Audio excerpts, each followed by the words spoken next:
dan terang itu sudah datang di tengah-tengah kita.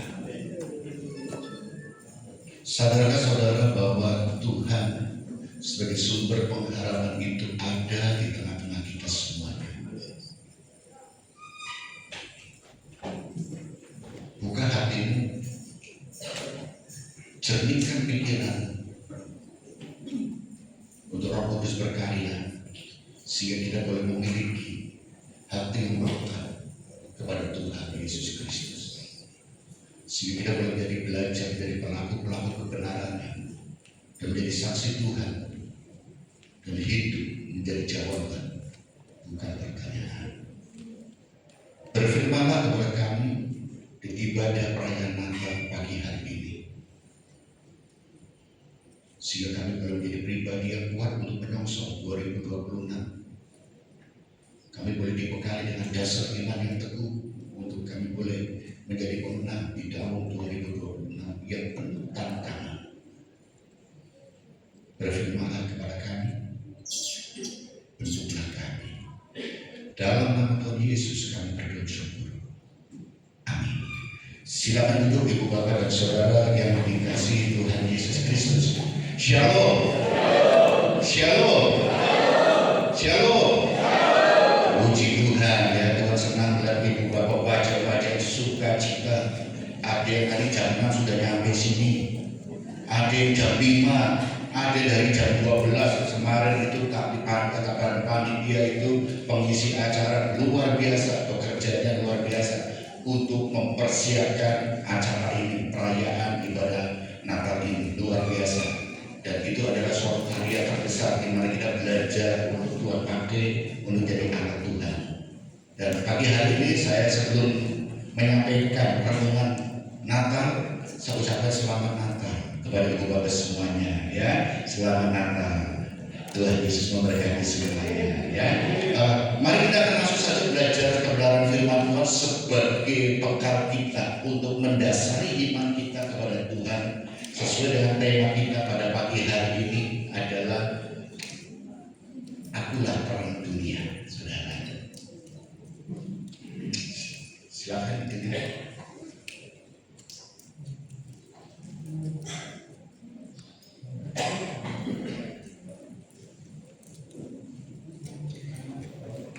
Tema saya ambil tema Natal tahun 2025 ini adalah Akulah Terang Dunia.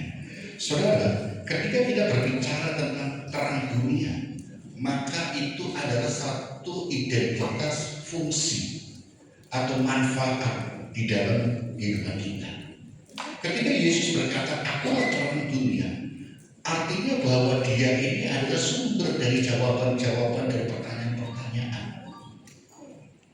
Artinya bahwa Yesus katakan, Akulah terang dunia, maka Dia ini adalah satu penerang bagi kehidupan dunia ini.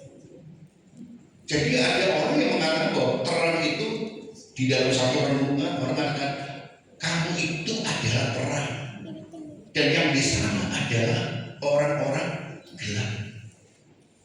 Ketika kita berbicara ada orang terang dan orang gelap, anak terang, anak gelap, itu berbicara tentang apa? Bukan berbicara secara fisik ya. Walaupun kata anak terang, anak gelap itu berbicara dari anak itu ada terang dan ada anak gelap, berarti secara fisikal ya kan. Tetapi firman Tuhan ini berbicara tentang apa? Status kehidupan yang walaupun ada terang siang hari, malam adalah, tetapi suasana kehidupan ini tidak ada harapan, keputusasaan, yaitu kegelapan. Nah, ketika Tuhan Yesus mengatakan demikian di dalam Yohanes pasal 8 ayat 12 itu tema kita ya kan. Maka Yesus berkata kepada orang banyak katanya, Akulah terang dunia, barang siapa mengikut aku, ia tidak akan berjalan dalam kegelapan, melainkan ia akan mempunyai terang hidup. Satu pengakuan daripada Tuhan Yesus Kristus bahwa Akulah terang dunia. Barang siapa mengikut aku, ia tidak akan berjalan dalam kegelapan, melainkan ia akan mempunyai terang hidup. Ada satu pertanyaan Yesus mengatakan di dalam ayat ini, akulah terang dunia.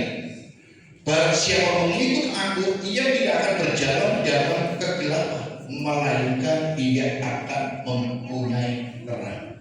Tentu ada latar belakang ketika Tuhan Yesus mengatakan demikian. Kita lihat ketika Tuhan Yesus mengatakan demikian, ada peristiwa di atas, yaitu yang di pasal 8 ayat 1 sampai 11 itu menyatakan demikian latar belakang. Yaitu tentang bercerita tentang perempuan yang bersinar. Tentu ibu bapak, apalagi guru-guru sekolah itu pernah menceritakan ini kepada, atau kita pernah mendengar khotbah tentang perempuan yang bersinar. Tetapi saya tidak akan menceritakan secara detail. Tetapi peristiwa ini, kenapa Tuhan Yesus mengatakan akulah terang dunia kepada mereka semua? Karena ada satu peristiwa di mana ada perempuan yang bersinar. Kemudian ketika ada peristiwa perempuan bersinar, maka diperhadapkan dengan orang-orang ahli Taurat, orang-orang Farisi, dan segala macamnya.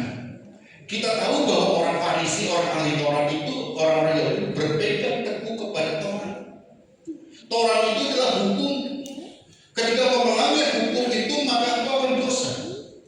Tetapi persoalan utama adalah bukan hanya berbicara hukum, tetapi di dalam Taurat itu berisi juga tentang apa? Adat istiadat dan tradisi demi tradisi yang levelnya adalah sama kebenarannya. Seharusnya kita sebagai orang percaya firman Tuhan itu harus menjadi lebih tinggi, menaungi dari semua hukum-hukum yang ada di dunia ini. Tetapi pada masa itu orang-orang Yahudi ahli Taurat, dia senantiasa berpikir bahwa Taurat itu bukan hanya berbicara 10 perintah Allah, tetapi juga berbicara tentang adat istiadat, tradisi demi tradisi. Jika engkau melanggar adat istiadat, jika engkau melanggar tradisi demi tradisi, maka itu dikategorikan dosa. Padahal dosa itu adalah dampak dari pelanggaran terhadap hukum Allah. Kalau engkau melanggar tradisi atau adat istiadat, maka sanksinya adalah sanksi sosial di masyarakat itu. Kalau engkau melanggar tradisi, terhadap keluarga itu punya tradisi demi tradisi, maka tradisi itulah di dalam keluarga itulah yang akan menghukum saudara. Jadi tradisi itu adalah berbicara tentang lingkungan. Adat istiadat berbicara dalam soal yang lebih besar lagi. Dan hukum Allah adalah dosa ketika kita melanggarnya.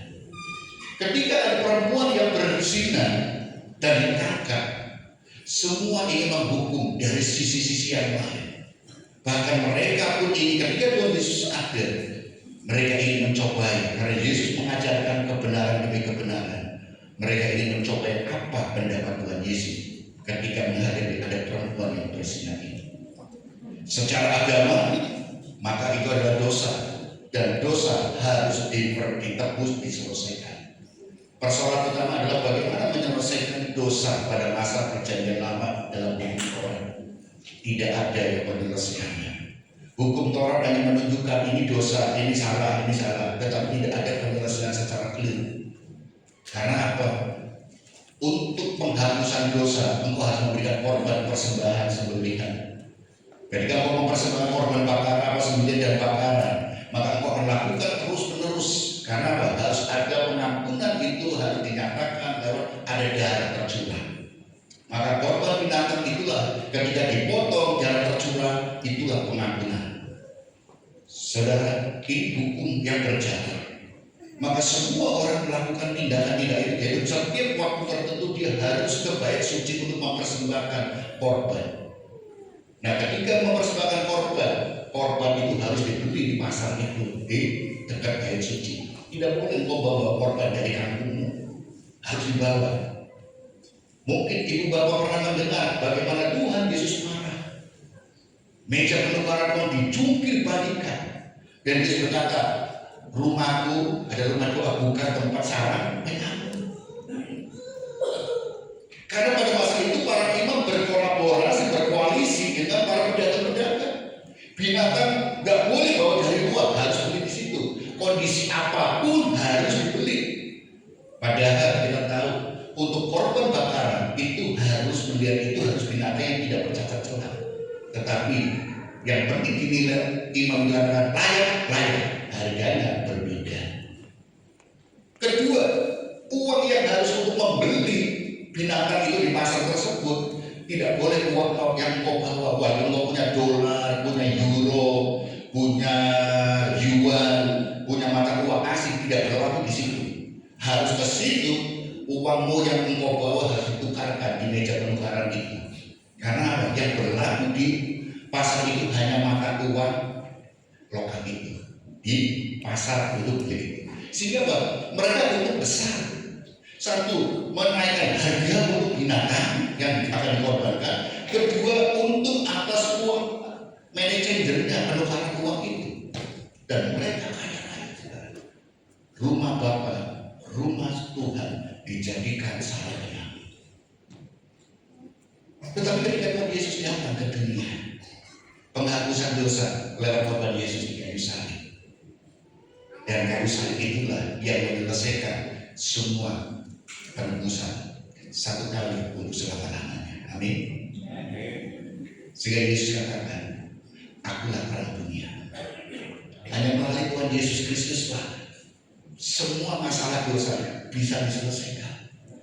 Semua masalah penghapusan hanya lewat korban Yesus. Maka ketika Yesus datang ke dunia, kata, akulah terang dunia. Dia memberikan suatu pengharapan yang baru. Engkau tidak perlu lagi memberikan korban demi korban. Cukup percaya kepada Tuhan Yesus Kristus dan memberikan ruang seluas-luasnya untuk Tuhan Yesus Roh Kudus itu tinggal dalam hatimu dan engkau menjadi pribadi pelaku firman. Itu adalah bukti iman kita kepada Tuhan Yesus Kristus. Jadi ibu bapak dan saudara yang dikasihi Tuhan Yesus Kristus, ada satu korban penebusan secara agama dan dapat hanya diselesaikan lewat pribadi Yesus Kristus. Kedua, saudara, kita lihat ada secara adat orang yang bersinah maka dilempari batu. Bagaimana orang yang sudah jatuh dan harus dilempari batu, dan pertanyaannya siapa yang melempari batu? Secara hukum adalah imam-imam. Siapa? Mereka yang merasa dirinya suci, mereka yang merasa dirinya lebih dari superioritas daripada yang lain. Yesus katakan, kalau memang ada yang lebih suci, silakan. Tidak ada yang berani melempar. Karena apa? Menyadari bahwa manusia itu tidak ada yang suci selain kasih karunia Tuhan yang mengujikan kita. Kasih Tuhan yang akan mengujikan kita. Apapun usaha manusia tidak bisa mengujikan dirinya, hanya lewat kasih karunia Tuhan. Tuhan mengasihi kita, Yesus menebus kita, sehingga kita sudah tidak terhutang lagi. Kita ini adalah pribadi yang sudah lunas dibayar lewat korban Yesus. Yesus memberikan pengharapan lewat kasih-Nya. Secara sosial, perempuan ini akan dijauhi oleh masyarakat, sehingga dia menjadi pribadi yang putus asa, tidak memiliki sesuatu. Nah, di dalam kondisi seperti inilah Yesus melihat. Yesus katakan, sehingga muncul ayat ini, akulah terang dunia. Dia yang memberi pengharapan. Dunia yang penuh kegelapan kehidupannya, yang saling menghakimi satu dengan yang lain, saling menjatuhkan satu dengan yang lain, saling menghukum satu dengan yang lain. Maka Yesus datang memberikan satu solusi jawaban yang sempurna, yaitu dengan mengatakan,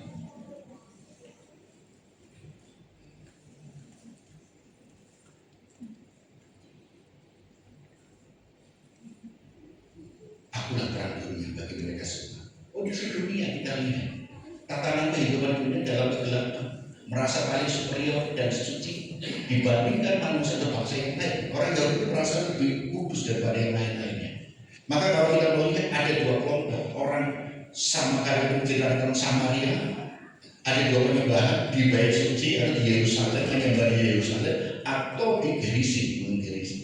Gunung Gerizim itu adalah tempat mereka menyembah karena mereka takut ke Yerusalem, maka mereka membuat penyembahan sendiri di Gunung Gerizim, yaitu orang-orang Samaria.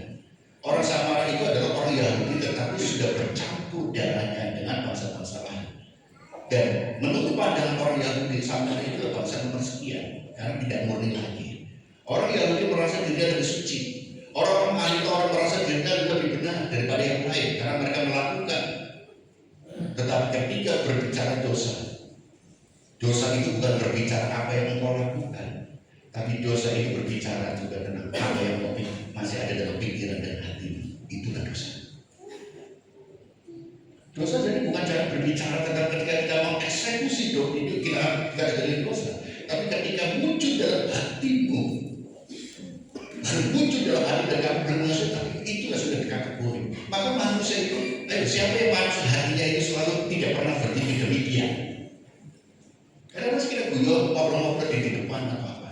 Ayo kalau kita ke Bali jalan-jalan ke sana, kita melihat banyak apa turis-turis yang sedang berjuang di pantai Legian, pantai apa. Kita lihat orang-orang yang sedang ini.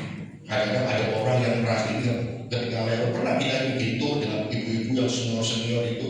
Mereka yang itu melihat banyak turis-turis yang berjemur dengan posisi yang kurang inilah. Dan bagi kita orang-orang ini adalah ini wah gak benar ada ono aksinya. Tapi ketika mereka lihat ini Yesus, ya kan, makanya ditutupi, tapi ditutupi tangan kita, tapi apa? Celahnya dibuka, saudara. Darah Yesus, makanya masih lihat. Saya katakan, nggak usah bingung gitu, nanti nabrak orang. Bagaimana cara pandangmu tentang di hatimu itu melihat itu? Ada patung, ada di mana di daerah di Romawi atau di Roma, di Itali. Karena ada patung-patung karya seni yang luar biasa. Dengan maaf ya, mungkin dengan posisi temannya. Ketika kita melihat itu, bagaimana hatimu? Apakah hatimu itu menginginkan atau berimajinasi? Pikiranmu sampai berimajinasi. Itulah sudah kategori dosa. Tetapi kasih karunia Tuhan itulah yang memberikan kita keselamatan dan pengampunan dosa itu. Jadi saudara, kita tidak akan terlepas dengan kekeliruan dan kesalahan, karena kita manusia yang terbatas. Tapi Yesus itulah yang memberikan pengharapan untuk kita. Dia yang menerangi jalan kita, Dia yang menerangi hati kita, sehingga kita boleh memiliki satu jawaban dalam hidup kita. Kita boleh mengerti penyelesaian demi penyelesaian, harapan demi harapan yang terbaik. Saudara yang dikasihi Tuhan Yesus Kristus, oleh sebab itu saudara,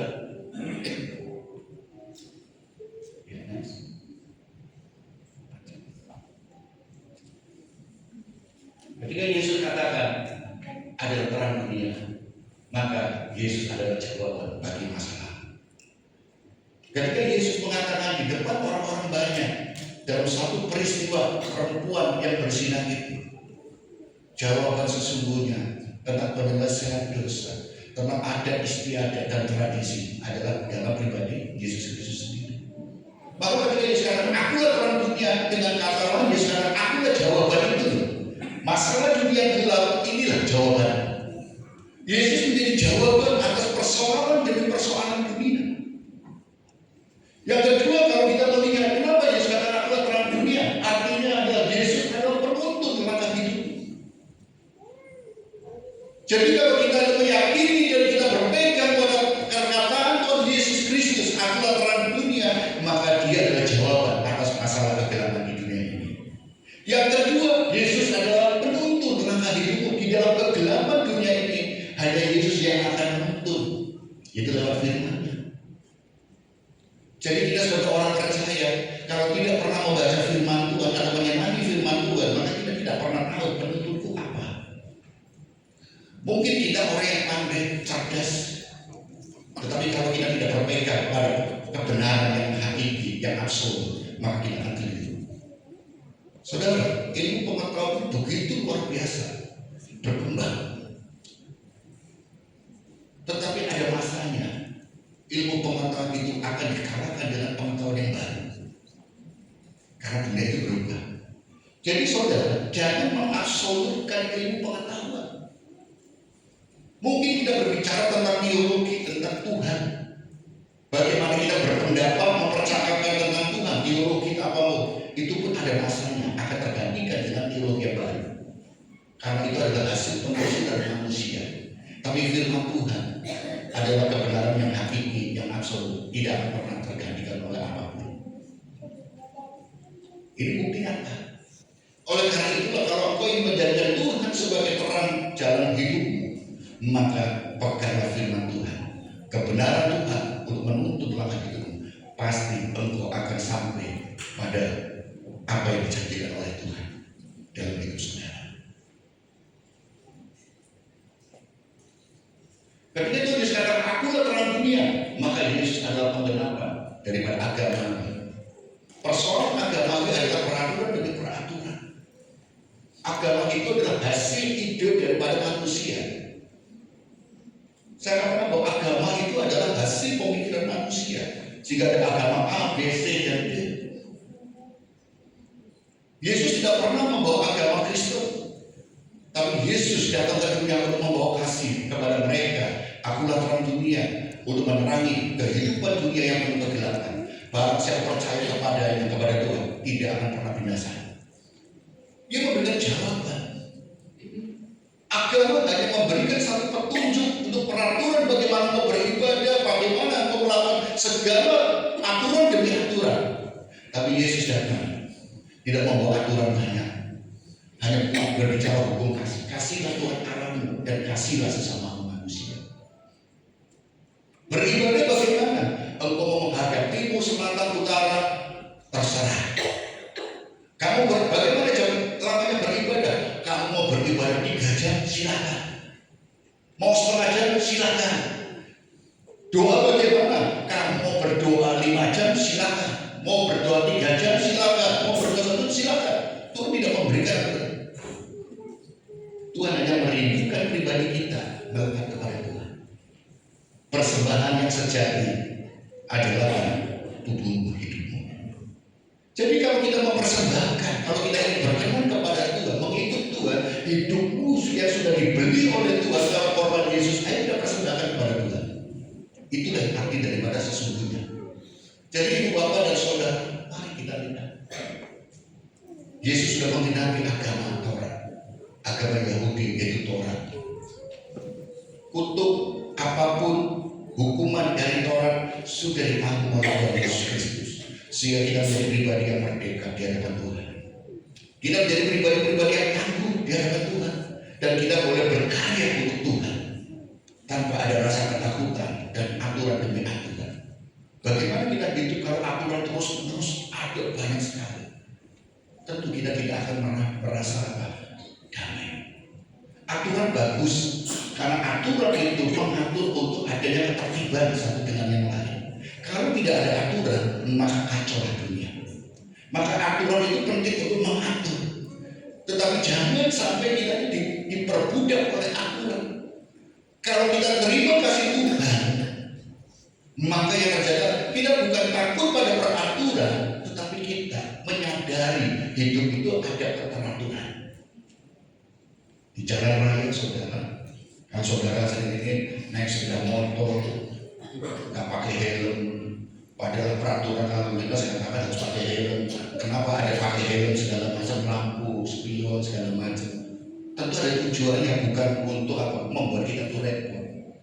Kalau tidak ada spion, aku nggak bisa lihat belakang sebelah kanan atau sebelah kiri. Kalau tidak ada lampu inti, maka aku tidak bisa menunjukkan aku mau belok kanan atau belok kiri. Kalau enggak, kenapa suruh pakai helm? Karena di jalan banyak resikonya. Kalau jatuh, apalagi bentur, bisa fatal. Jadi peraturan ini sebenarnya untuk melindungi kita. Jadi jangan takut pada peraturan, tapi kesadaran bahwa aku itu perlu aturan itu untuk melindungi aku. Jadi kita jangan melakukan, walaupun tidak ada polisi, aku tetap melakukannya karena sadar aku butuh. Helm itu melindungi kepalaku.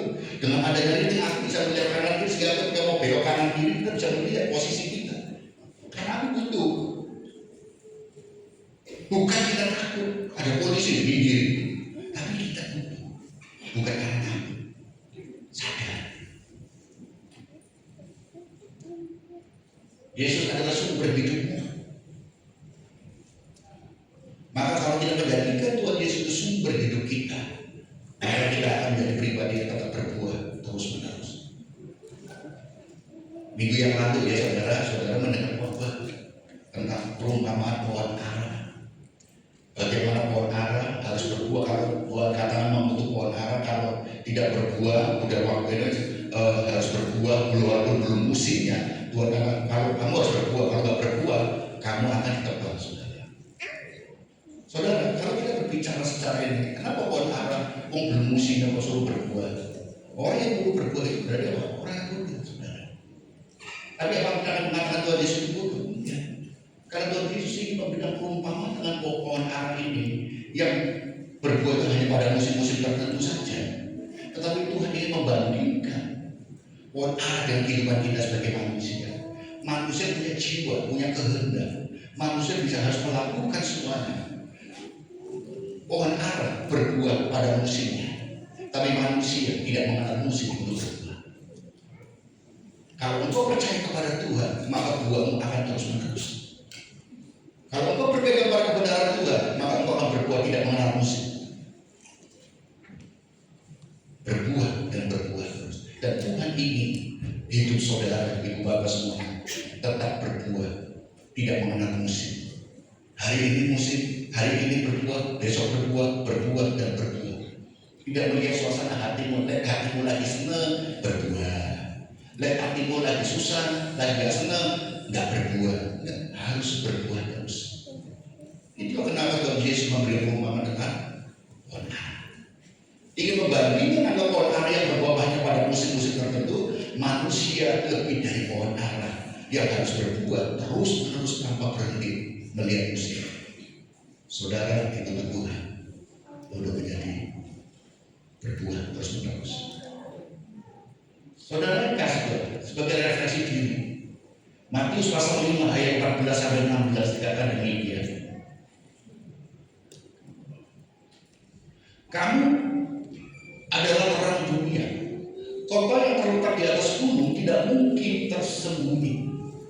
Lagi pula orang tidak menyalakan pelita tapi meletakkannya di bawah gantang, melainkan di atas kaki dan sehingga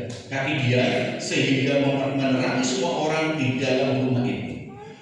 Demikianlah hendaknya terangmu bercahaya di depan orang, supaya mereka melihat perbuatanmu yang baik dan memuliakan Bapamu yang di surga. Yesus menegur kita kepada orang-orang semua dan khususnya kepada kita semuanya. Kamu adalah terang dunia. Ibu bapak adalah terang dunia. Kita semua adalah terang dunia. Dan ketika kita menyadari bahwa diri kita adalah terang dunia, maka kita tidak boleh berdiam diri. Kita harus taruh di atas gantang supaya dilihat oleh orang dan menerangi semua orang. Kalau kau di bawah gantang, gak kelihatan hanya sekitar aja. Kamu sini. Atas. DNA kita, kalau kita mengaku diri kita anak-anak Allah yang ditebus oleh darah Yesus Kristus, maka harus kita sadar DNA kita adalah anak terang. Kamu adalah terang dunia. Engkau harus berfungsi bagi dunia karena Tuhan dalam berkarya sebagai terang dunia sudah didelegasikan kepada kita semuanya. Sudah didelegasikan, saudara. Oleh karena itulah, jadikanlah hidupmu sebagai jawaban, bukan sebagai pertanyaan. Maksudnya apa, saudara? Jangan kita selalu melakukan etiketanya orang Kristen, pengikut Yesus, kok hidupnya kayak gini. Selalu dipertanyakan, kamu berbuat baik, sungguh anta dia itu melakukan ini, selalu dicurigai, ya kan itu kan? Karena apa? Buah kita ini apa?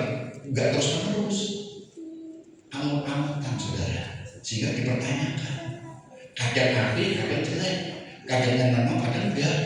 Lihat suasana hati. Jadi kan kalau kita berbagi, sumber ada, benar kan? Seringkali kita mendengarkan orang, kita diberi sesuatu, nanti kita tanya orang itu membenda itu kayak ini, biasa nih.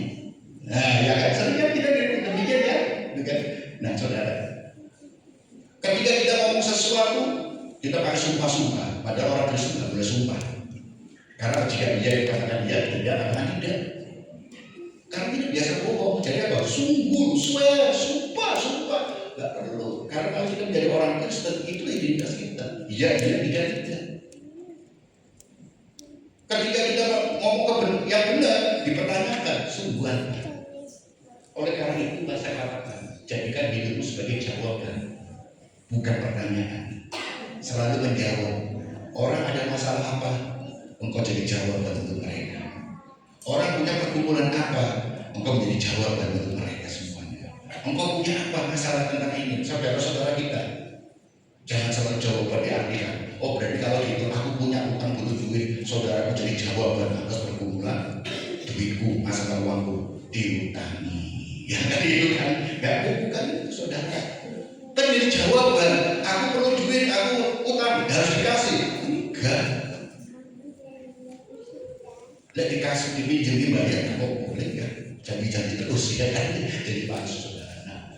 Nah oleh karena itulah, untuk kita menjadi jawaban dibutuhkan hikmat. Engkau harus menjadi dibutuhkan hikmat. Ya seperti itu. Untuk menjadi hikmat kita perlukan pengajaran yang kuat. Bersyukur kita ini ibu-ibu, bapak-bapak kita dengan pemuridan. Nanti sebentar yang ikut pemuridan modul 1-5 akan menerima sertifikat nanti sebentar. Dan ibu-ibu, bapak-bapak, kita bersyukur kita bisa berkolaborasi untuk belajar melayani bersama. Nanti ibu bisa melihat tampilan anak-anak kita dari ibadah anak, remaja, dewasa muda, dan tadi ibu bapak melihat yang manusia, semua yang melayani itu kolaborasi. Tadi yang sepuh-sepuh asuhan dari Johnny All Star luar biasa, ya kan, paduan suaranya. Pemain musiknya itu anak-anak remaja, Jim, semua. Yang tamborin itu yang penari juga anak-anak luar biasa. Padahal kemarin saya usul apa? Yang pernah jadi penari. Karena ada yang mencoba kemarin itu latihan itu, aduh nafasku montek dari habisnya sanggup. Siapa kemarin itu? Ivana, saudara Ivana. Ketika anak-anak remaja ini langsung gabung, ikut-ikutan, setelah itu kesana langsung. Oh, aduh, nafas nggak kuat. Oh sadar, jangan sadar. Iya, sadar. Ternyata sudah tua, puji Tuhan. Paling sulit itu menyadari, saudara. Itu paling sulit itu, menyadari bahwa kita itu beda dengan yang dulu gitu kan. Ternyata ya, makanya saya itu kalau nggak sadar, aku melayu, saudara. Cuma aku sadar diri. Jalan ini lagi latihan demi latihan. Kita akan melihat sebenarnya pengajaran yang kuat, kebenaran firman menjadi dasar iman kita. Ibu bapak bisa melihat seringkali kita sini sudah mulai banyak yang berani menyampaikan renungan, baik itu doa pagi, doa malam, ibadah dewasa muda, bahkan di ibadah raya. Saya berikan kesempatan untuk mereka menyampaikan renungan kebenaran firman Tuhan. Bagaimana mereka menggali nilai saudara. Jadi ketika mereka sedang tampil di mimbar ini, jangan dituntut lebih. Tuntutlah dia sesuai dengan bagaimana dia mempersiapkan dengan yang sebaik-baiknya. Dengan dia diberikan waktu untuk ini, dia akan mengkoreksi diri, memperbaiki dan memperbaiki. Saya selalu katakan kepada adik-adik kami semuanya tentang ini.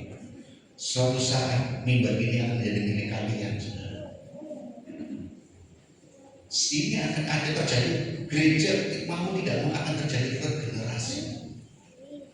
Persoalan utama adalah gereja tidak mempersiapkan kader-kadernya untuk meregenerasi.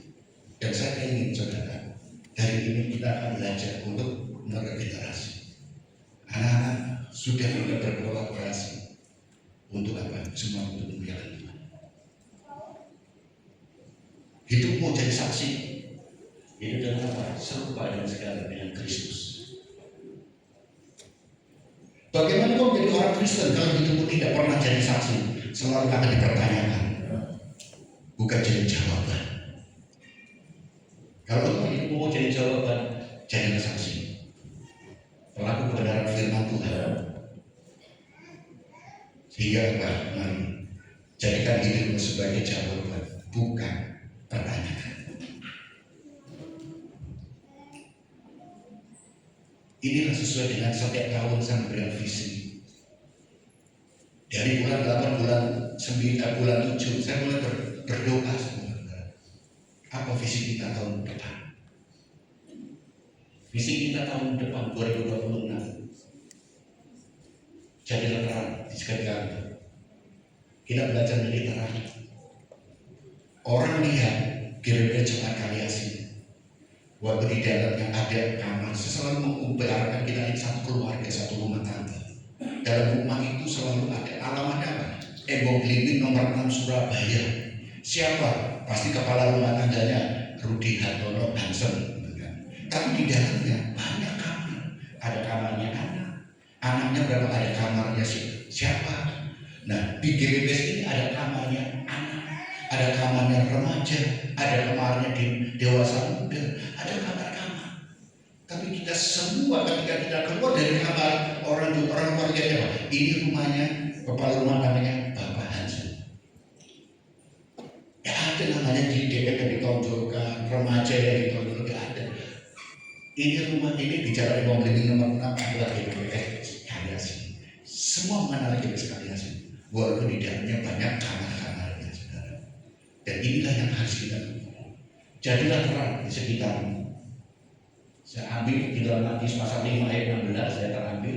Itu demikianlah hendaknya terangmu bercahaya di depan orang, supaya mereka melihat perbuatanmu yang baik dan memuliakan Bapamu yang di surga. Misi kita tahun 2026 menjadi terang melalui perbuatan sehari-hari, menunjukkan kasih dan kemuliaan Tuhan melalui hidup. Dan ini yang akan saya akan gali, saya sampaikan kepada ibu bapak di minggu pertama di bulan Januari 2026 nanti. Saya akan sampaikan visi misi kita, saya akan sosialisasikan. Ayo kita sama-sama supaya visi misi kita bisa berjalan sampai akhir 2026 Januari minggu pertama tanggal 4 kita akan berbicara tentang visi misi kita. Visi kita dari tahun ke tahun 2023 bersatu kita bisa. 2024 berikanlah kasih Tuhan kepada dunia. 2025 rumah Tuhan, rumah kita bersama. Dan 2026 menjadi terang di sekitar. Rumah Tuhan, rumah kita bersama, di mana kita dapat belajar untuk bertumbuh, melayani Tuhan, belajar firman, belajar melayani, belajar dan belajar. Jangan takut salah kalau kita belajar di rumah kita sendiri, daripada anak-anak kita belajar di luar rumah bahaya. Lebih baik anak-anak kita belajar di rumah sendiri. Bimbingan orang tua sendiri, saudara-saudara sendiri tidak akan pernah menyesatkan. Ada satu kata-kata hikmat yang saya pegang, ini filosofi Tiongkok yang dikatakan oleh Ahok, saudara. Kalau engkau berburu, ajaklah saudara, karena saudara masih akan melindungi. Kalau engkau berburu, ajak orang lain, ada masalah, ada ini, ancaman, orang temanmu itu akan lari duluan. Saudara, maksud saya apa? Kalau engkau punya pergumulan masalah, ayo jadikanlah saudara rumahmu ini sebagai jawaban di dalam saudara mencari jawaban. Dan ibu bapak saudara sebagai keluarga besar GBPS Kaliasih, belajarlah untuk menjadi jawaban untuk saudara-saudara kita yang masih di dalam pertanyaan dalam hidupnya. Jangan sampai kita jadi pertanyaan untuk semua orang, tapi ayo jadi jemaat yang kuat, yang berakar, bertumbuh, bermasih Tuhan, jadi jawaban untuk semua orang. Amin. Mari kita berdoa. Saya undang ibu bapak untuk bangkit berdiri, kita akan berdoa bersama.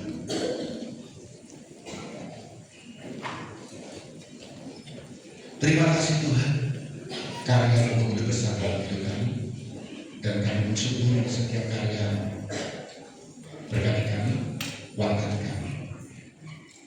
Ibadah perayaan Natal menjadikan satu penegasan untuk kami bahwa pada terang dunia, dan terang itulah sudah didelegasikan kepada kami semua, orang-orang yang mengasihi Tuhan. Terima kasih, pakai kami terus untuk menjadi alat kemuliaan Tuhan. Berkati jemaatmu dimanapun mereka berada.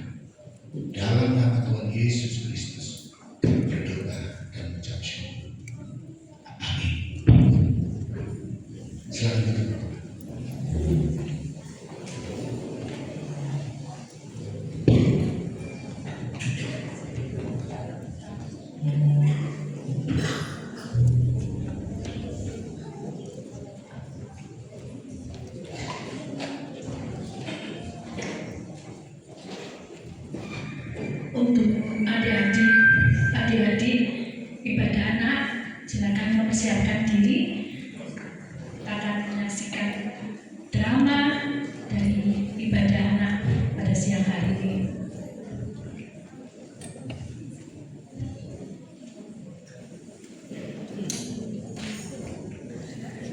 siang hari, dalam sebuah ruangan, terlihat ada 3 kelompok anak-anak yang sedang asik berbincang-bincang. Mereka berbincang-bincang dengan keasikan mereka sendiri-sendiri. Jadi kepo nih, kepingin tahu apa sih yang dibicarakan mereka. Hai penonton, penasaran gak sih apa yang dibicarakan mereka? Mari kita saksikan drama singkat dari anak-anak dengan berjudul Aku Siap Untuk Jadi Anak Terang. Kita kuping yuk, apa yang mereka bicarakan di sini? Liburan, kenaikan kelas aku mau ke Bali tuh, kalian kemana? Wih, biayanya pasti mahal ya ke sana. Tapi gimana kalau kita merencanain buat kita liburan dulu aja? Misalnya kita camping deh. Kira-kira camping gimana ya? Oh, camping di Gogo Camping aja bagus gak sih? Masih lama liburan naik kelas, kok sudah disiapkan sekarang? Mending nonton film aja deh. Gak apa-apa, hasilnya aku tadi di Google daripada belajar terus. Untuk aku sih mending kayak channel Monik ya. Liburannya camping di dekat sana sini kayak Gogo Camping. Daripada nonton film terus, filmnya itu terus, bosen. Yuk kita nguping ke kelompok 2 ini sedang asik apa sih mereka? Bro, kamu cari apa di dalam tasmu? Letku bro. Itu yang di telingamu itu apa?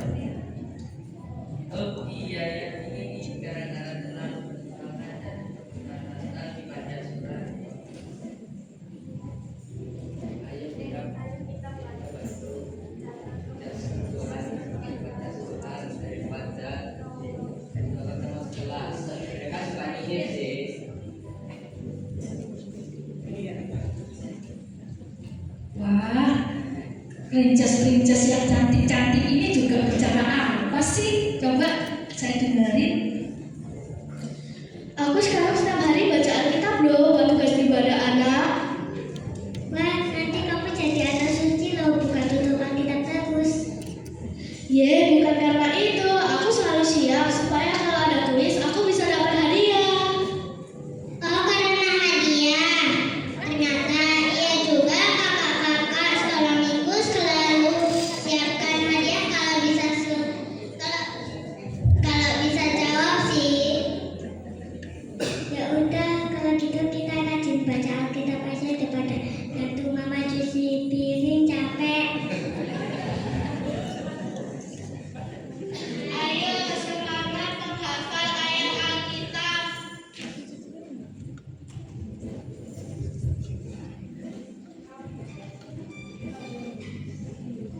Aduh, capek juga ya ternyata menghafalkan ayat Alkitab. Yuk istirahat dulu.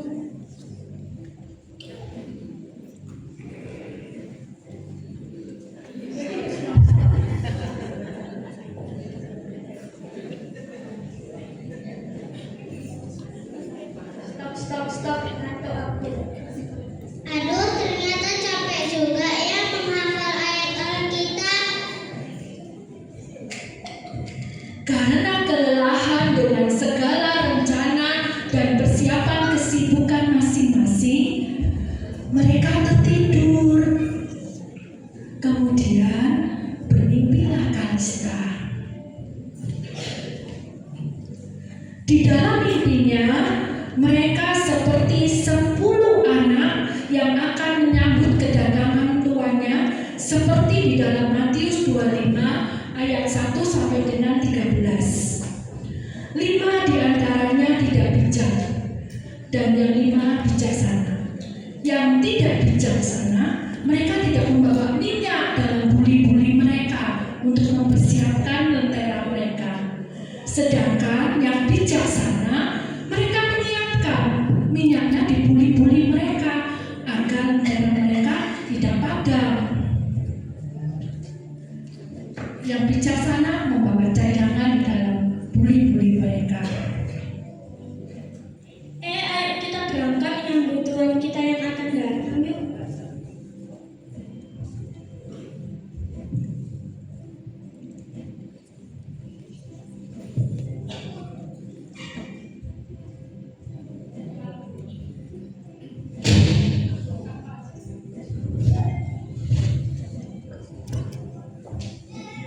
Buat apa buat dagangan minyak segala, paling-paling sebentar lagi dan kita datang.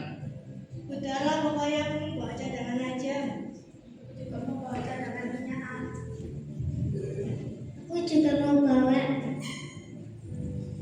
Enggak berat tahu, ngapain repot-repot? Iya, ngapain bawa barang banyak-banyak? Ribet tahu nggak? Lama ya nggak datang-datang. Iya nih, jadi aku ngantuk aku. Yuk tidur dulu. Waktu tengah malam saat mereka tertidur, terdengarlah suara orang berseru.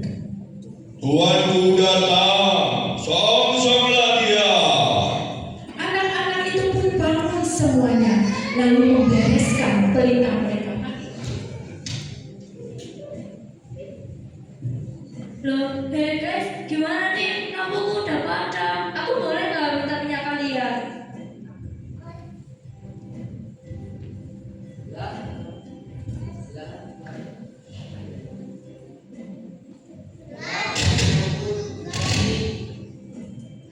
Teman-teman, boleh nggak aku minta sedikit saja cadangan minyak kalian untuk mengisi lenteraku? No, maaf ya, aku juga butuh lampu juga nanti nggak cukup. Cepetan, kamu kapan jual minyak? Ayo sekarang kita beli minyak.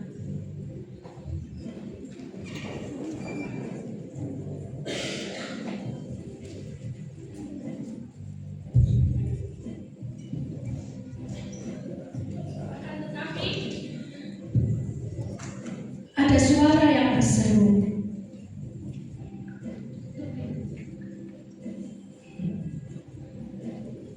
Tutup pintunya.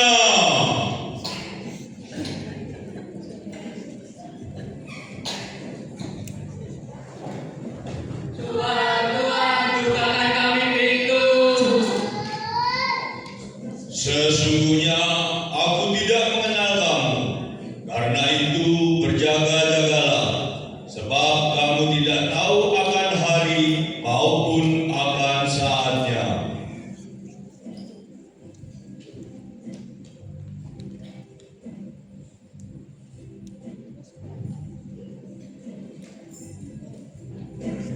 Kelima anak yang tidak bijak tertunduk sedih.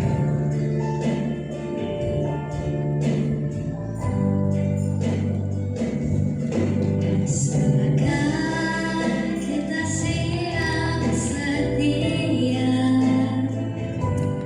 menghadapi datangnya Yesus kala kembali untuk mengangkat kita semua yang sungguh-sungguh berharap padanya.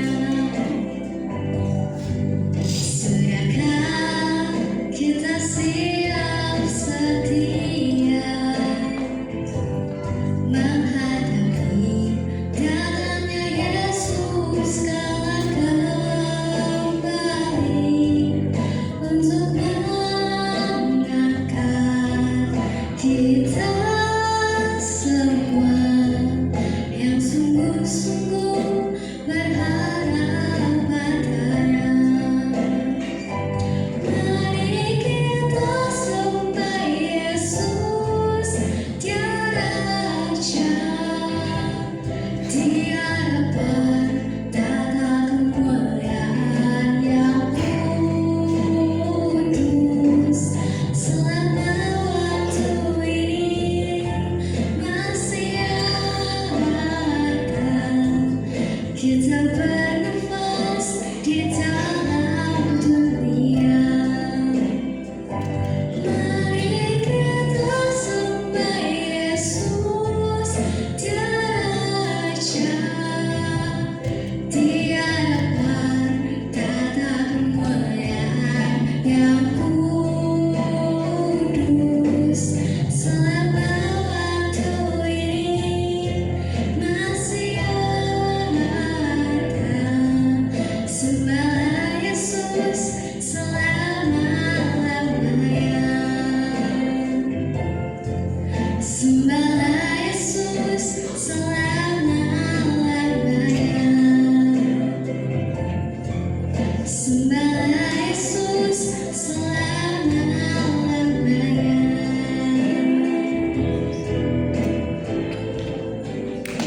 Bapak Ibu, di siang hari ini kita sama-sama diingatkan di event Natal ini bahwa terang dunia sesungguhnya telah datang ke dunia. Dan pada siang hari ini kita akan memasuki prosesi malam kudus.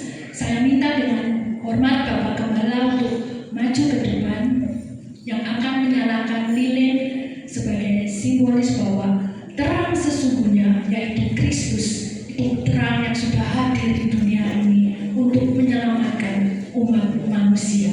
Silakan dinyalakan lilinnya. Kemudian saya juga mengundang Bapak Diaken, Bapak Pian, Bapak Supian sebagai Diaken Keuangan juga untuk maju ke depan, dan juga Bapak Nudi Salim selaku Diaken Rumah Tangga untuk maju ke depan, Bapak Sanjoyo selaku Diaken Diakonia untuk bisa maju ke depan, Saudara Sean selaku Wakil Ketua Ibadah Dewasa Muda untuk maju ke depan, Saudari Nita selaku Ketua Jim Jesus ini juga maju ke depan, dan juga Ibu Mirawati selaku Ketua Ibadah Anak maju ke depan. Mungkin bisa bergeser ke tengah Bapak Diaken dan juga 3 ketua-ketua komisi. Dan sebentar Bapak Gembala akan menyalakan lilin dan akan dinyalakan ke 6 orang yang maju.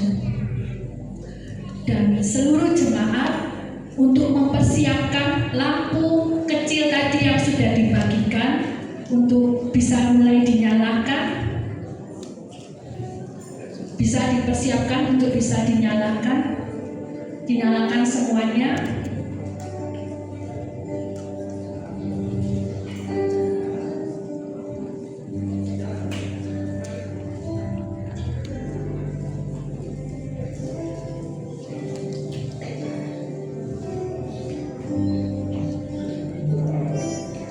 Saya mengundang dengan hormat seluruh jemaat untuk bangkit berdiri. Kita sama-sama naikkan pujian Malam Kudus Sunyi Senyap.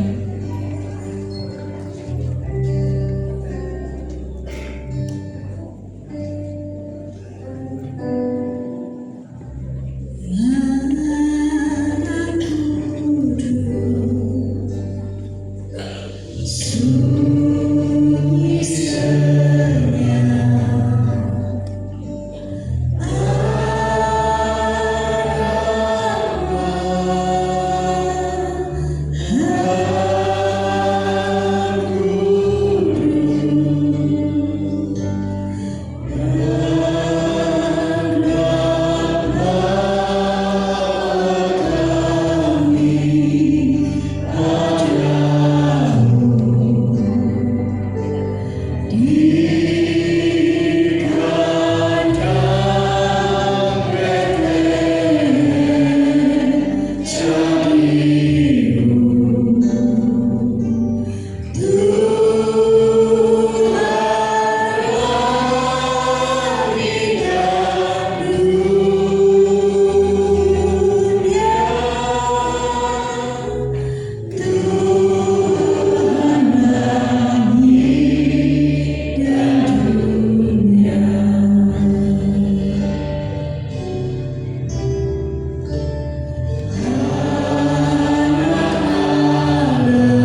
dan kita semua adalah terang juga bagi dunia ini.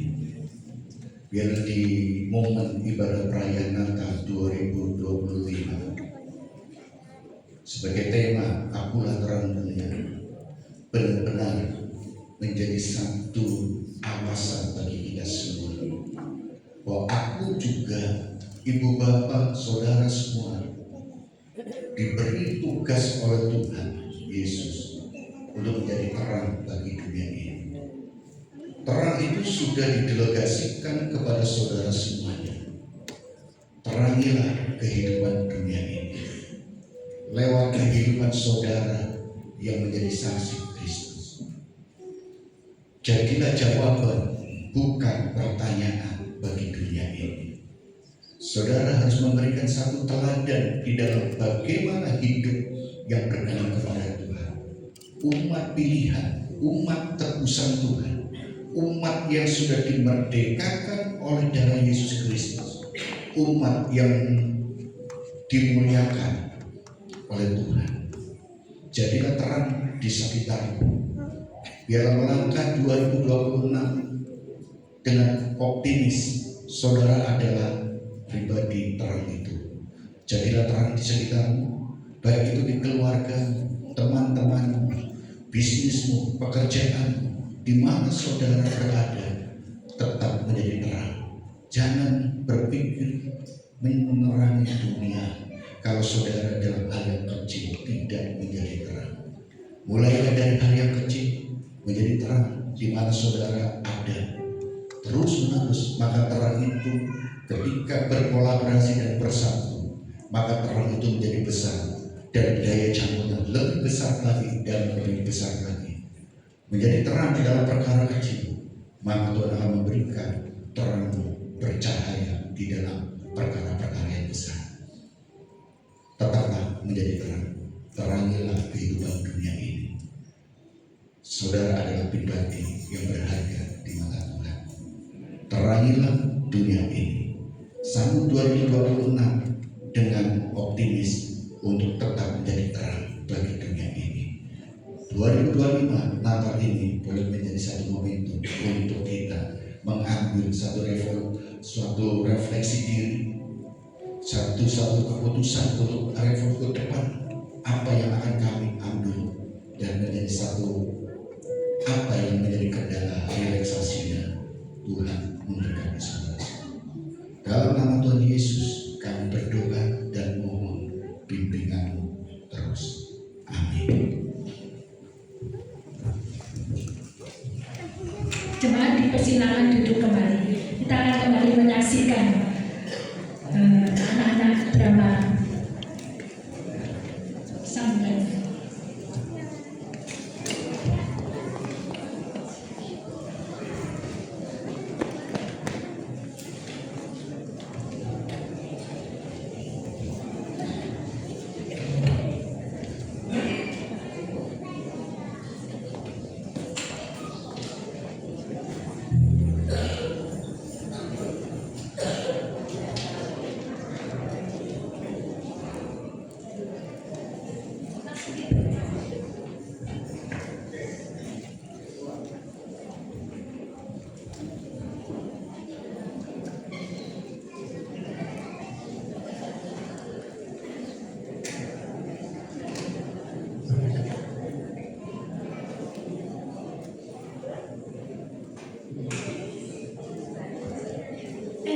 Kalista, bangun. Kamu kenapa kok sambil nangis? Kau pasti mimpi ya? Iya nih, aku habis mimpi menjadi salah satu anak yang tidak bisa. Ngeri banget, aku tertinggal di luar, gelap, gulita, gak ada cahaya. Oh, aku ingat perumpamaan yang diberikan Yesus untuk mengajak kita lebih bijak, selalu siap dalam sepanjang kedatangan Tuhan, menghormati Tuhan dan tidak meremehkan Tuhan. Iya ya, kita punya rencana berlibur sih boleh saja, tetapi masa pelajaran sekolah gak kita ingat, terus nilai kita jelek, terus mana bisa kalau jadi terang kalau seperti itu. Punya rencana ke panti asuhan juga baik.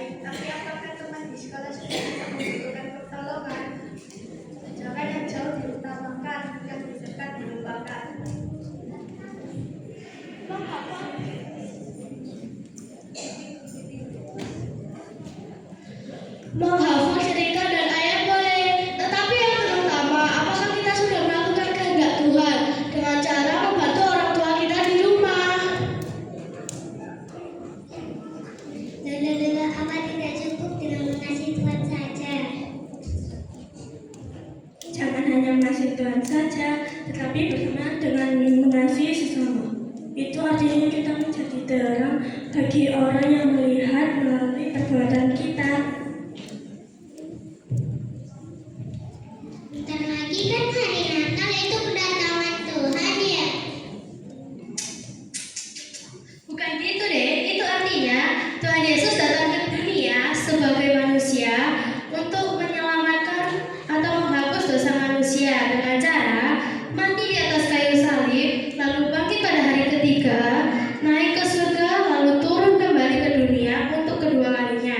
Untuk apa? Untuk mengangkat orang-orang yang percaya dan setia kepada Tuhan. Oleh sebab itu, kita harus selalu percaya dan setia kepada Tuhan. Oke sis, ayo mengerti. Bantu aku untuk persiapan Natal di panti asuhan dan juga membantu teman sekelas yuk, supaya mereka juga bisa merasakan kebahagiaan hari Natal. Siap, Bro.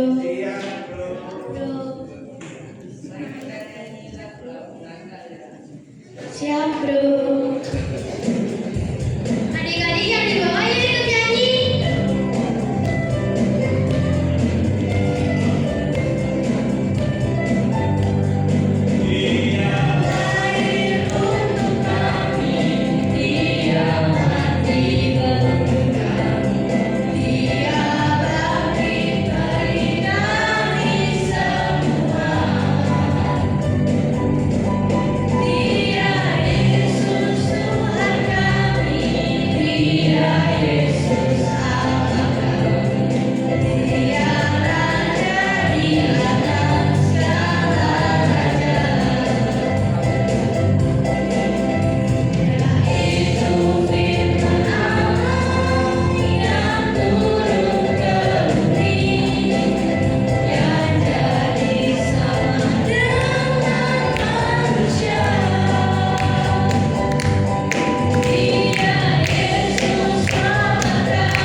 Dan jangan lupa kita harus menjadi terang bagi setiap orang seperti Alkitab yang tertulis di Matius 5 ayat 16. Demikianlah hendaknya terangnya bercahaya di depan orang supaya mereka melihat perbuatanmu yang baik dan memuliakan Bapamu yang di sorga.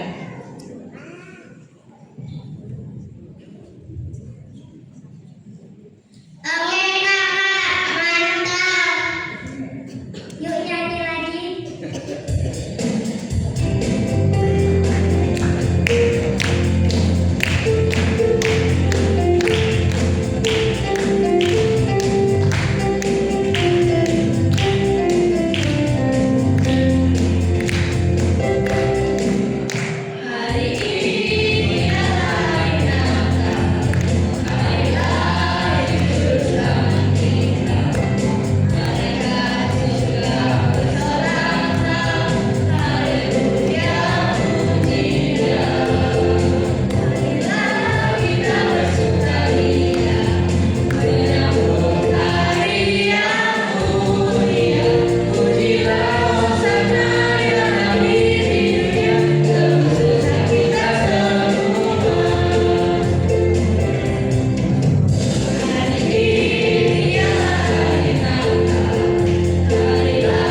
Ya, saya melihat senyum manis terpapar di wajah setiap orang-orang tua yang ada pada pagi hari. Beri aplaus yang termeriah lagi bagi anak-anak, bagi siapapun yang mempunyai anak atau cucu, boleh ya masuk di dalam rumah sendiri. Amin. Maka anak dan cucu kita akan menjadi anak yang disayang Tuhan. Amin. Haleluya. Tiba waktunya kita memberikan yang terbaik bagi Tuhan. Mari sama-sama kita berdoa. Terima kasih ya Bapa atas setiap kebaikan-Mu di dalam kehidupan setiap kami. Engkau yang rela menjadi manusia ya Tuhan untuk menebus setiap dosa kami. Bapa, biarlah setiap kami memberikan yang terbaik ya Tuhan, karena Engkau yang terlebih dahulu sudah melayani kami. Terima kasih ya Bapa, Engkau berkati tangan-tangan yang memberi ya Tuhan.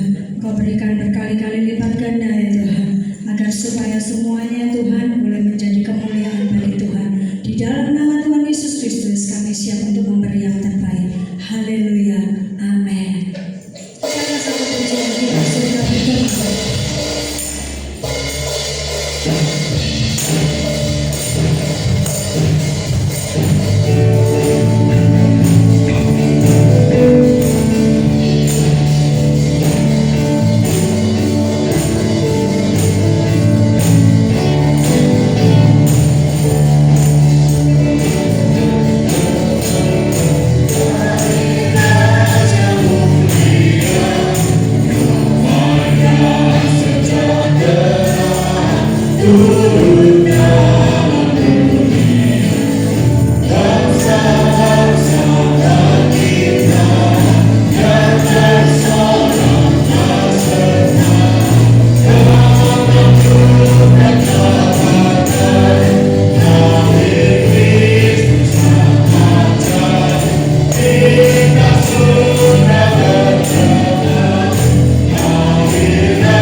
Terima kasih buat setiap kehadiran Bapak Ibu semua untuk ada di tempat ini. Selamat hari Natal ya. Kasih salam kanan kirinya terlebih dahulu. Orang-orang terdekat kita ucapkan selamat hari Natal. Minimal 10 orang. Ya, gitu kan. Terima kasih buat setiap persembahan Bapak Ibu, buat pekerjaan Tuhan di tempat ini, percaya bahwa Tuhan pasti membalikan dan lipat kali ganda. Terima kasih yang sudah memberitakan kebenaran firman Tuhan buat setiap kita hari ini. Kita diberkati firman Tuhan. Amin. Ya, damai sejahtera selalu turun buat setiap kita anak Tuhan. Ya, kita mau lihat jadwal ibadah sepekan yang ada di tempat ini ya. Ya, bisa dilihat. mendengarkan informasi gereja GKPS Aliasi. Ibadah tanggal 24 31 Desember 2025 diliburkan. Sedangkan untuk ibadah anak ibadah raya tetap aktif. Doa malam Kamis 25 Desember 2025 dan 1 Januari 2026 diliburkan. Doa pagi akan selalu ada. Ibadah dewasa muda tanggal 27 Desember 2025 diliburkan 1 kali dan digabungkan dengan ibadah raya.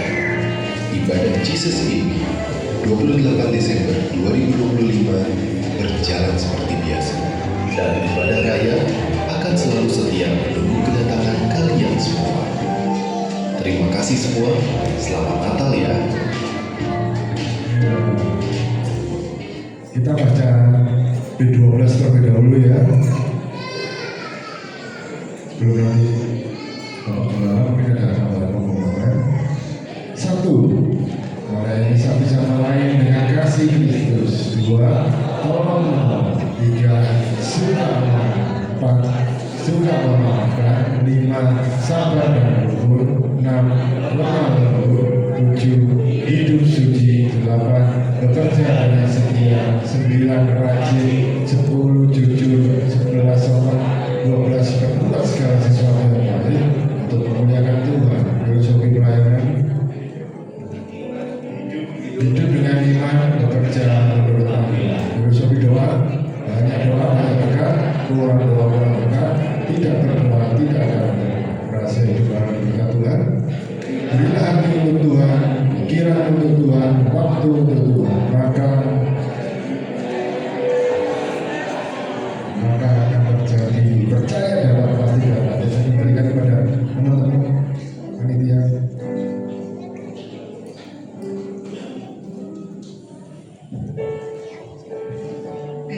Ya, shalom Bapak Ibu Saudara sekalian. Masih bersuka citanya? Amin. Puji nama Tuhan, kita hari ini bukan sekedar merayakan Natal, tapi kita hari ini mau merayakan ulang tahun Tuhan kita gitu ya.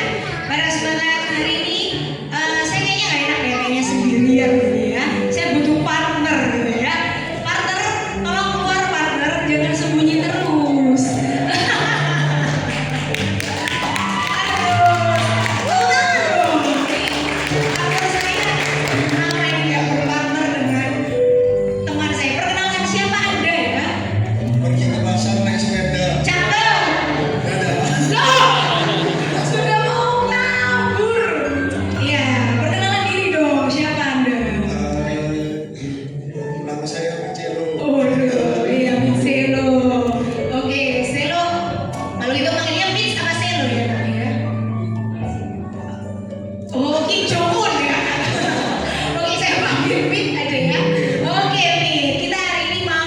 Berterima kasih buat para tamu undangan yang sudah hadir hari ini dan juga sudah mengikuti ibadah sampai saat ini. Tapi nggak boleh pulang nih Bapak, ibunya harus ditahan. Betul. Iya, karena akan ada hadiah-hadiah. luar biasa. Masuk, chemistry kita sudah masuk.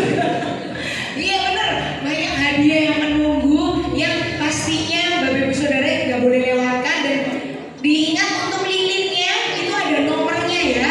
Jadi jangan sampai kehilangan lilinnya. Jadi di-keep, diperhatikan. Nah, sebelum kita lanjut gitu ya untuk mencari pemilik dari hadiah-hadiah ini, kita mau panggil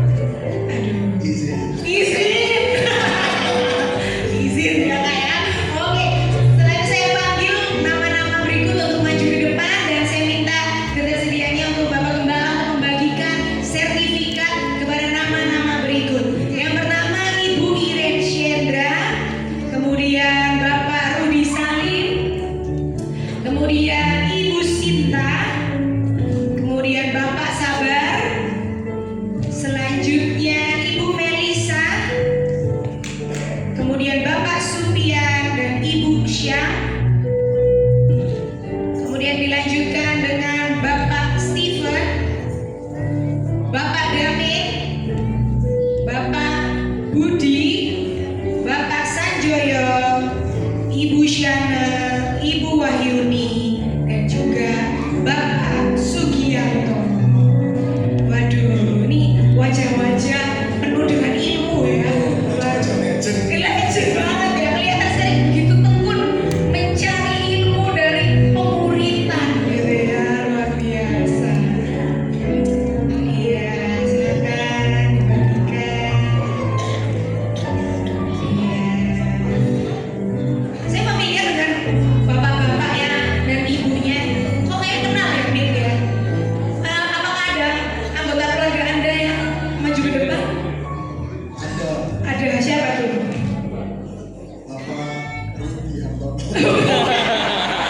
Kamu jangan ngaku-ngaku, anaknya sudah 2 masih mau nambah lagi. Kamu jangan, iya itu ayahnya itu. Kamu jangan join Rudi yang lain. Oh bangga, iya. Semuanya ini keluarga saya karena kita keluarga dalam iman. Waduh, benar. Kan moto kita tahun ini kan rumah Tuhan, rumah kita gitu ya. Tahun lalu. Oh iya, Pandemi. oh iya tahun depan ini masih 2025. Jadi berarti kita bisa minta uang jajan nih orang tua kita ya.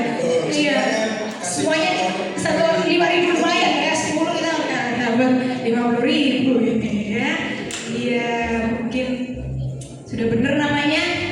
Kalau ada kesalahan nanti bisa dibenerin. Sudah semua? Oh, ada yang tidak hadir. Ibu Melisa? Ibu Melisa? Oh ya, oke. Foto dulu mungkin ya. Oke, agak merapat sedikit ya. Kita menerima. Ditunjukin dong sertifikat. Iya, jangan putihnya ada tulisannya ya. Nah, sertifikat pemulihan. Nah, ini Bu Melisa ya, Bu Melisa. Iya, Bu Melisa nih. Iya, jangan sampai nggak rajin ya. Koordinator doa sama dihadapin Bu Melisa sertifikat. Nah, foto dulu bareng-bareng. Ya inilah wajah-wajah yang rajin untuk mencari tahu tentang kebenaran. Sekali lagi, 1, 2, 3. Oke, sip. Terima kasih. Nah, mungkin bisa minta waktunya untuk tim dari Dewasa Muda untuk mempersiapkan diri untuk tampil. Oke, nah sambil menunggu tim Dewasa Muda tampil, kita mau memanggil 14 orang pertama. 14 orang pertama yang beruntung mendapatkan hadiah-hadiah. Iya, betul. Saya minta mungkin ada. Oke, terima kasih. Oke, sudah dipersiapkan. Iya, memang luar biasa. Oh iya, ada yang belum dapat lilin mungkin, ibu saudara? Sudah semua? Lilinnya dipegang ya, dilihat itu nomornya, diperhatikan sambil didoakan. Siapa tahu, semoga dapat gitu ya, karena lumayan banyak nih hadiahnya. Nah, saya minta kesediaannya Ibu Gembala untuk mengambil 14 nomor. Ayo, 14 nomor dari sini. Nah. Bukan settingan ya. Iya, ini kita tidak settingan ya, random semuanya gitu ya. 1, 2, 3, 4, 5, 6, 7, 8, 9, 10, 11, 12, 13, 14. Oke, baca dulu ya. 14 nomor ini. Yang pertama nomor 131. 131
Yang terakhir 191. 191. Oke. Berapa? 65 ada 65. Coba ini yang nomor 5 siapa? 005. Ya ada. Ini 65. Ada. Ini dulu. 005 ada? 5. Kurang satu deh. Kurang satu nomor 5 ya. 187. Mana 187 tadi? Nah, saya kasih dulu. 009 tadi siapa? Oh 009. Wah ini jangan sampai nggak pagi ya. 009. 131. Oh 131. Sebentar ya. Saya minta kesediaannya Ibu Gembala untuk membagikan hadiahnya. 50. Siapa nomor 50 tadi? Oh 50 gak ada. 159. Oh Ibu 159. 191. 196. 196 Ibu. 184. Oh permisi Pak. Ya. 50. 50. Nomor 50. Belum ada? 194. 194. 50. Kok nomor berapa? 1.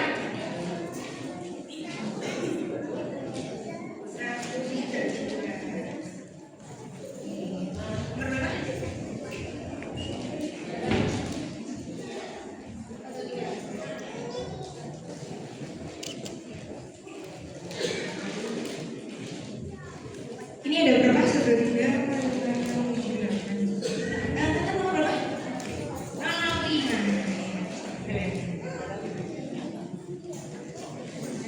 Sudah semua ya. 1, 2, 3.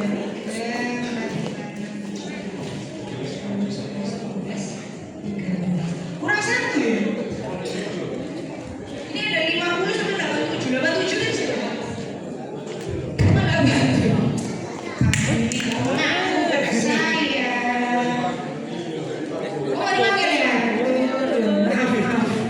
Oke, 50 ada? Nomor 50? 050. Nomor 50 ada? Saya panggil lagi dulu. Oh,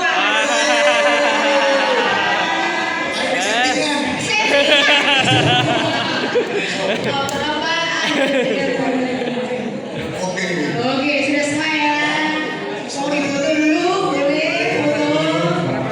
Iya, berapa? Ini bisa-bisanya ya. Mereka bukan hanya membar ya, ikatan hadiahnya begitu. Dua-duanya. Kesempatan mendapatkan beras deh. Iya, gila kesempatan mendapatkan sembako penting ini ya. Ini adalah kunci kehidupan kita, nasi ya. Lagi 1. Waduh, sudah?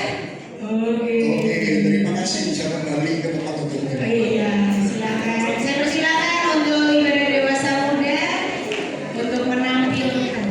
Shalom Bapak Ibu, kami dari ibadah dewasa muda akan menaikkan pujian Iso Raiso. Itu sebagai kita mengajak sama-sama mengiman 2025 kita boleh melewati dengan pimpinan dan penyertaan Tuhan, dan kita percaya di tahun 2026 yang akan datang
Wah, luar biasa ya.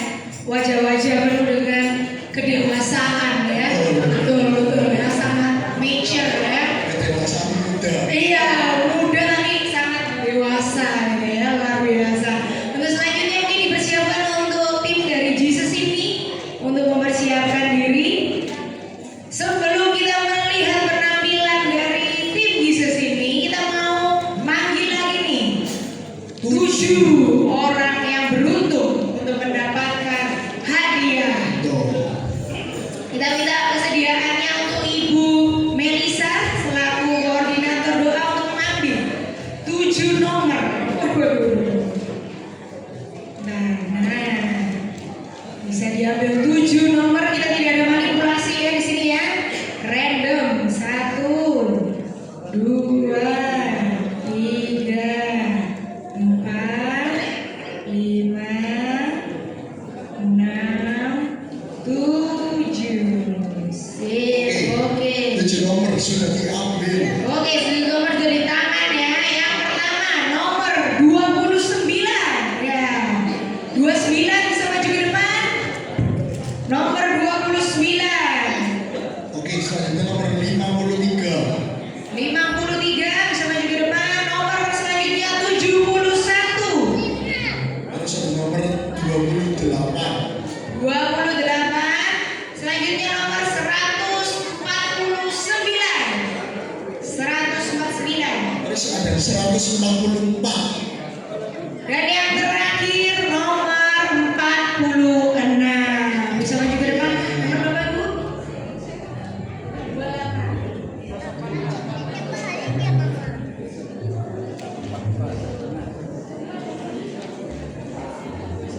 28.